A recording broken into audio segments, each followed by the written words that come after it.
Hello and welcome to our session today. In this session we are going to talk about how to pack. We all know how to pack. However, we can all improve our skills. Before I forget, let me just mention one point. Every time before we go away on holiday, we have a joke in the family. What is Mummy going to forget this time? And when we're over in our place where we're staying, I know there's gonna be something that I forgot. So I enlist all the family members to check everywhere, under beds, in cupboards, in all sorts of places, because there's gonna be bound to be at least one thing Mummy is going to leave behind. And we have our share of stories of the wonderful, funny, crazy things that we have forgotten. So, let's start our session. 3 things we need to know about packing. The first one is banish piles from your suitcase and from your home. Piles, you see only the top item. Everything else is hidden, and that causes stress. Researchers have actually found this, that piles increase one's stress levels. So banish all piles from your home, whether it's paper piles or clothes piles in your cupboards, believe it or not. For clothes, let's say t-shirts, no more piles in your cupboards or suitcases, but they're going to be vertical. Remember this one: vertical visual, horizontal hiding. We want to open your suitcase or open your cupboard and you have an instant visual menu of exactly what you have.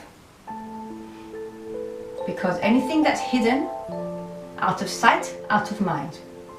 And I've tested this on every single one of my clients. I ask them, there's piles of tops, and we go through them and we sort them, throw them,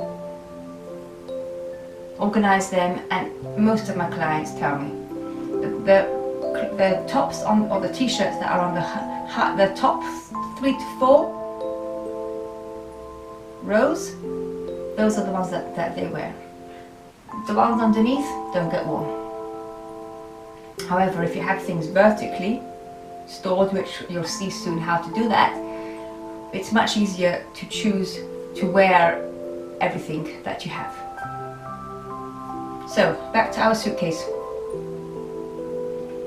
When you will fold your clothes, you'll fold them in a way that they're actually vertical, upright.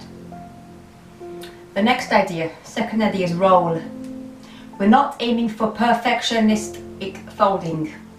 We're aiming for a quick roll and putting in the suitcase. You can aim to be perfect, but don't expect perfection.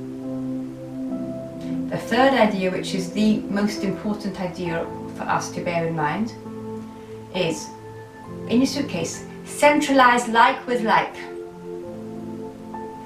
Socks of one person in one Ziploc bag together. Small items belonging to one person in a Ziploc bag together. The next person's socks in a separate Ziploc bag. Label the bags either with a marker or, even better, a labeling machine. Fabulous. It looks so wonderful. In your home, once you start to get that feeling of it's time to start preparing for going away, whenever that will be, it can be 4 weeks before, 6 months before, 2 days before, up to you. Set aside one corner in your home where you're going to start to put items for going away. Now, you can get very large boxes and label them. You can get bags and label them. You can do it how you want. But each, let's say, box, keep themed. Centralize your themes.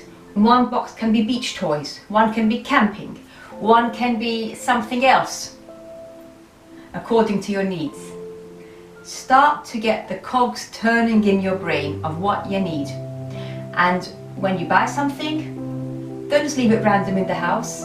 It goes in that corner in the right place.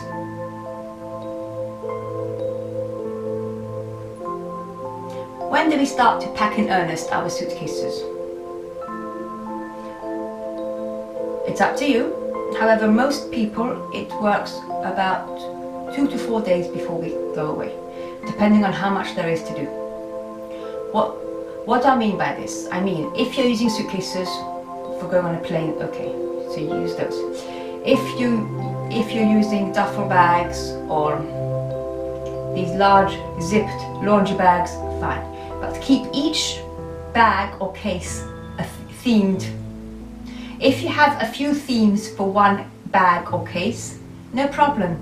But put them into very large Ziploc bags so that they're together. Keep like with like, so that one theme is separate from the other theme, and label them. And label the bags or the suitcases if you want to, yes. And you can, if you want, to keep a master list, but I find that we just lose them. But if it works for you, that's great. So you pack about 2 to 4 days beforehand. That's when you go to your corner where you've put your stuff, and you start to put them into suitcases or bags, however you pack. Now, I get this question a lot from clients. Why can't we start to pack 4 weeks before or 6 weeks before? I say, and they start telling me, yeah, this is how people who are super organized live. No, that's not how people who are super organized live. Because people who are very, very super organized enjoy each time moment. Think of a box. If you have one handy, a tissue box or some form of box, pick it up and hold it. Okay. Let's say this is my box. Each time of year is like a box. If you are now watching this box about 4 weeks before you go away, this is the time of year when it's the end of school time of year. So we've got that box open. People are busy buying presents for teachers, preparing for next year if you're teaching yourself, all that sort of thing, school. And so I find we need to focus on one theme each time of year. Of course you can think of other things, but emphasize on one theme. So we have that box open now. Later on you'll open the holiday packing box, but you need to enjoy each time frame as it comes. That is part of being truly organized. So I get from clients, they tell me, oh, my neighbour's so organized, she cooks for Passover in January for April. And unless there's a major reason like having a baby or something major, I'm not impressed. Because someone who is super organized enjoys each box, each moment, each time frame as it comes, prepares for that box, enjoys it, closes it, opens the next box accordingly. So bear that idea in mind. Another idea why it's not a good idea to start packing so many weeks beforehand is many people have a poor working memory. What that is, how many items can you keep in your mind at one time? If you're lucky, 4 till 7, most people it's less. If you pack 2 to 4 weeks before you go away, guess what? We're going to start to think in our minds, oh, did I pack this? Did I pack that? I can't remember, did I pack that? And you've got your list, I know, but we still get a bit, nervous, a bit like, did I pack it? I can't remember. You start opening your suitcases, rummaging around, making a mess, you can't find something, panicking, go and buying a second item. You know what? You can have your items nicely in your corner in your house, so you can busily rummage around there, I do that the whole time, as much as you want. But you start to pack in earnest, you get in the packing gear mode 2 to 4 days max before you go away. Now take these ideas, adapt them please to your lifestyle. I can't see you, so I cannot adapt them to your life. I want you to do so. And I would love to hear from you. How did you find these tips? Did they help you? If you liked this short clip, please could you press the like button at the end, and maybe leave a comment so that other people who watch can see how you gained. Right, now please continue to watch the demo. All the best.